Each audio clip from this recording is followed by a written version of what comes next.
Okay, rektahan na sa kasalukuyan. Kamusta kayo, Martians? Welcome back to the 365. For today, ito rin yung gusto kong i-vlog. I bought a second camera. And that camera is this. The Sony A7C II.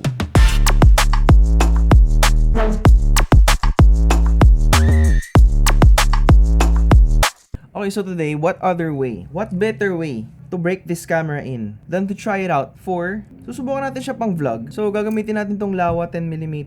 Setupin natin siya pang vlog mismo talaga. And the greatest thing about it is makakapag photos na ako. So I think it's better na lumabas tayo, kumain tayo sa labas. Let's try to use this camera app.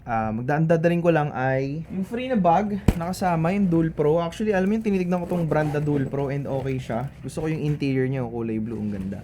Tapos, dala tayo ng probably, I don't know if I'm gonna bring a 35 or an 85. Grabe no, food videographer, pero hindi alam yung gagamitin. Depende kasi sa gusto kong angulo eh. Pag 85 kasi masyadong tight. 35, super sweet. Kapag gusto ko naman medyo mayabang macro, di ba? Which is super perfect pang food. Yeah, I think I'm gonna go with... Ang hirap mag-decide! Basta dalhin na lang natin kung anong pwedeng dalhin. Let's go!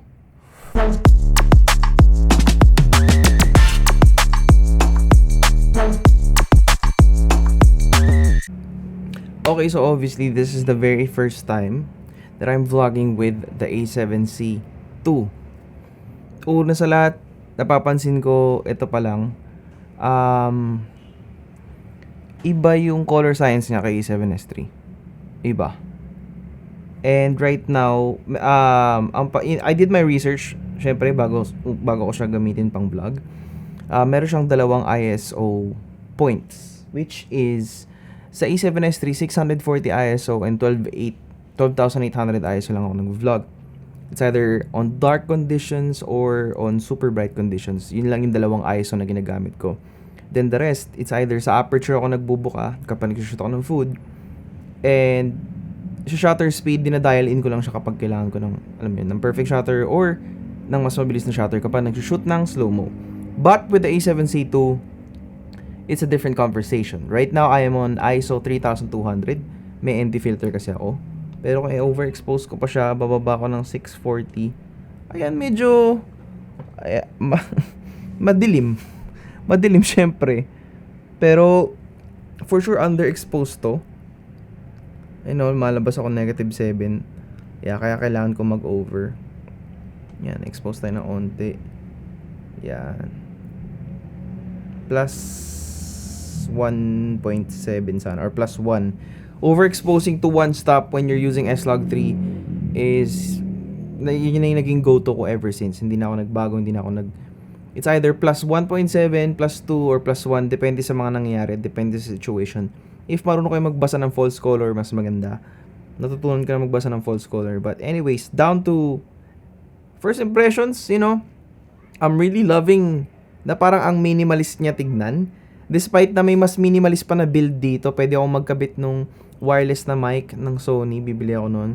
Baka bumili rin ako ng Sony na 16mm 1.8. Pero kasi super mahal na mahal ko tong 10mm na f2.8 na to dahil, ewan ko, part na kasi siya ng 365, you know, and having a wide lens like this is probably the most helpful thing, especially when you're vlogging, shooting real estate, shooting landscapes, interiors, it's perfect.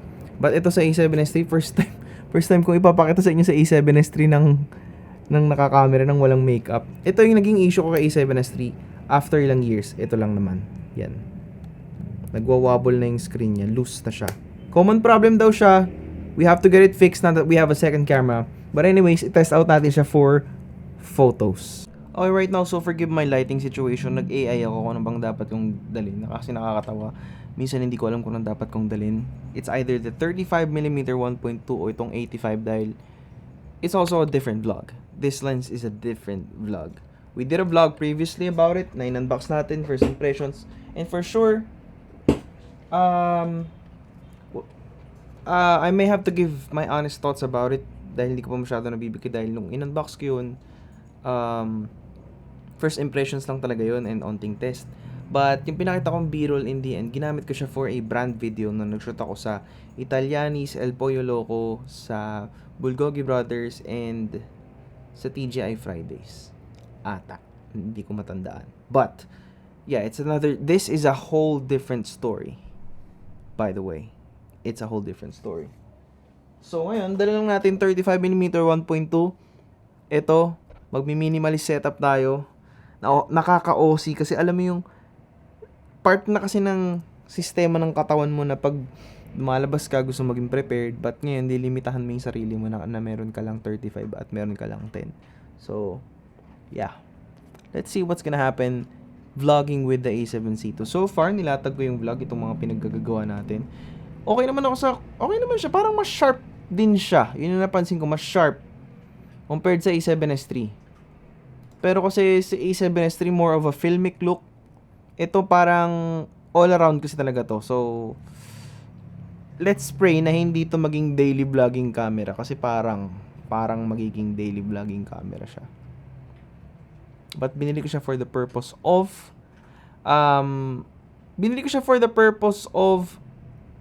an interview shoot and as a behind the scenes na photos na medyo mas maganda, high end at crisp, at may opportunity na pwede ako mag-photo at mag-hire ng second cam with providing the camera itself as well.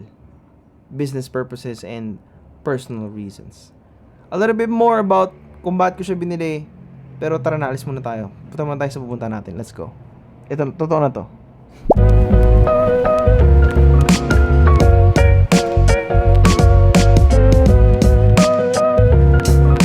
So, andito kami sa Brickwood. Sa go-to spot namin. Hindi ako masyadong makakapagdaldal kasi makaka-copyright ako. Pero, susubukan ko yung best ko makapag-photo. Ng unti lang naman. At unting video. So far, medyo nasasanay na ako sa kanya. Tsaka ang dali niyang gamitin.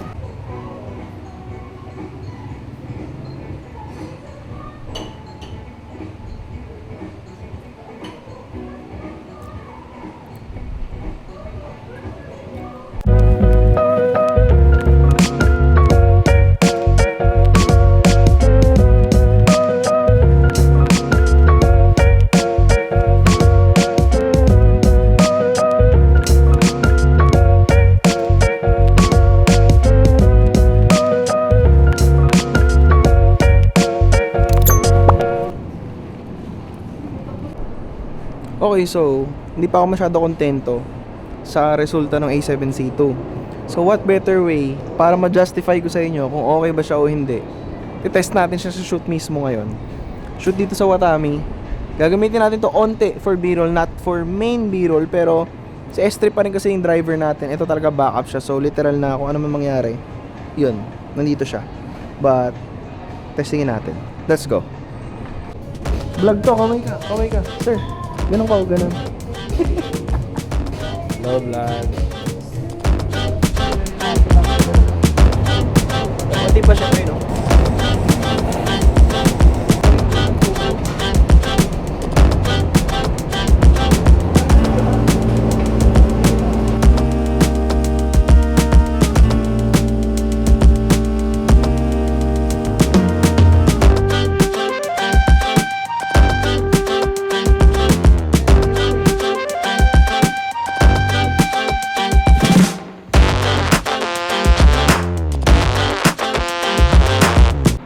Okay, so nandito na kami sa bandang last part.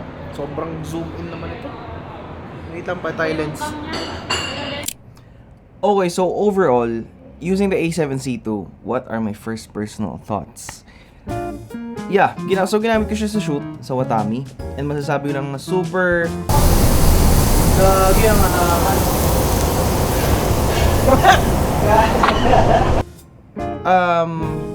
maganda siya. Maganda naman siya. I'm not, paano ko ba sasabihin? Hindi ako 4K 60 type of guy. Ako yung 4K 120 type of guy. I use 4K 60 rarely because 4K 120 has been my workflow ever since then. But napansin ko talaga dito sa A7C2, Wait nga, is nga natin exposure to. Yan. Napansin ko sa kanya, super sharp niya. Which I think is really good despite having an ND filter sa tapat nito na may mist diffusion na 1/4 ata.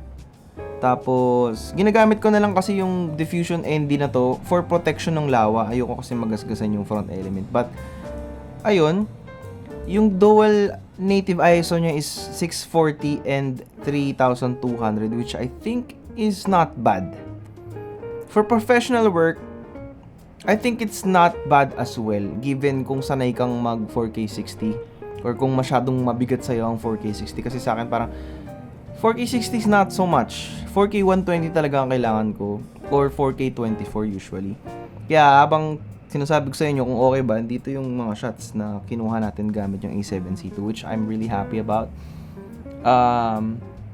What helps the camera a lot is yung dynamic active stabilization. I think it's really good, especially in handheld mode. I can shoot ng top-down, ng literal na hawak ko lang na ganito. Kasi siguro dahil steady na yung kamay ko kapag nag-shoot, hindi naman ako... Ayun, kasi siguro videographers, ano na rin, kumbaga parang nasanay ka na mag-handheld, mag-gimbal. Super duper helpful niya. Yung drawback lang talaga niya is yung 4K 60. Ang laki ng crop, which I think is good if you don't have the most... Kung wala kang super telephoto or kung wala kang tight na lens, masasagip ka ng 4K 60. If you're planning to buy this camera, it's perfect as a hybrid camera. But, kaya ko siya pinili kasi, Martians, I'm not here to talk purely about tech on this one. These are just my personal thoughts though. Pinili ko si A7C II instead of si A7 IV kasi, first of all, yung aesthetic look niya, I feel like I could take this out on a travel and not worry about, you know, how it looks. Kasi pwede akong maglagay ng isang lens, and then I'm done, you know. Ang dami ng options na, baka bumili nga ako ng light lens ngayon, ng lighter lens. But, it's also good for photos. Astoundingly good for photos. And, I missed taking photos a lot. Kahit nung chinek ko nga lang yung shutter count ng A7S III, ang laki din pala. But, usually hindi ko kasi napapublish yung photos. But this time, I can upload BTS photos again and again and again. I can take food photos whenever I want. Even the most simplest ones. Hindi ko na kailangan mag-rent ng camera. Kasi nga, this is a B camera. And right now, I'm thinking if I am going to buy a third camera, which is a Nikon ZR, or kung may lalabas man na A7S IV, automatically bibiling ko yun. Without skipping a heartbeat. Yun yung bibiling kong camera. So, I guess ito ko muna tatapusin ng vlog. We're gonna talk about more about all the new gear that I've had or I bought recently. May mga darating pang mga gamit at may plano pa akong bilhin kasi we really should invest. Kung may masishare man ako sa inyo as a growing videographer in this industry, besides being open to learning new trends, you also really have to invest sa gamit. You have to find the best ways to invest sa gamit, thus making you more flexible into creating what the impossible actually looks like. Possibly. But yan, dami kong excited na i-share sa inyo. Dito ko naman tatapusin ng vlog. Sa pagkatapos na rin for this vlog, make sure to like and subscribe para may good vibes. I'm sending you guys nothing but blessing and abundance. Yeah. Kita kayo sa susunod na vlog. Peace out.